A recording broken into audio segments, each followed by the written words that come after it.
Boris Johnson has agreed a trade deal which will leave British businesses with greater trade barriers than ever before. Taking back control of our money, our borders and our laws. We should now be in control of our own waters and courts of justice. Here are some of the major areas. Trade of goods. If you are in the UK and you trade with an EU country, you won't face new tariffs or quotas. But you will face many new regulations which you will find very complex and time-consuming.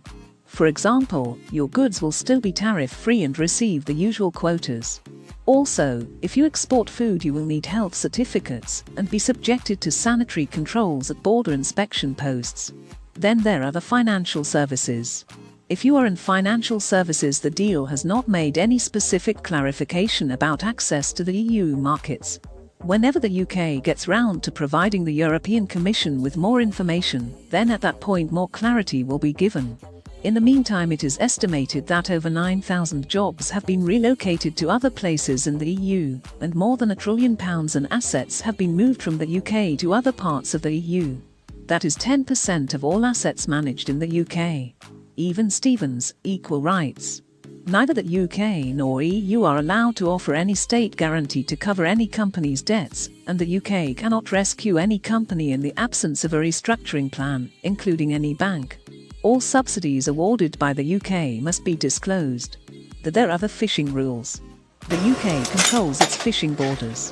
For the first 5 years, our fishermen are allowed to take 25% of EU catch from British waters.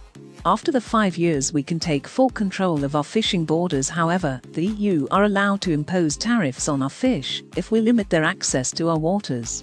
Customs. We have a mutual agreement with the EU to reduce the customs bureaucracy and make more cost-effective and easier. We will implement specific made-to-measure processes aimed at roll-on, roll-off ports. Air and land. In terms of British aerospace designs, the EU wants to be confident that UK's capability in design certification, and therefore will not offer automatic recognition. There is a mutual agreement to maintain efficient management of visa and border arrangements for hauliers across UK Union borders. Data flows. This is a temporary agreement to keep the data channels open between the UK and the EU. Initially, there is a 6-month period.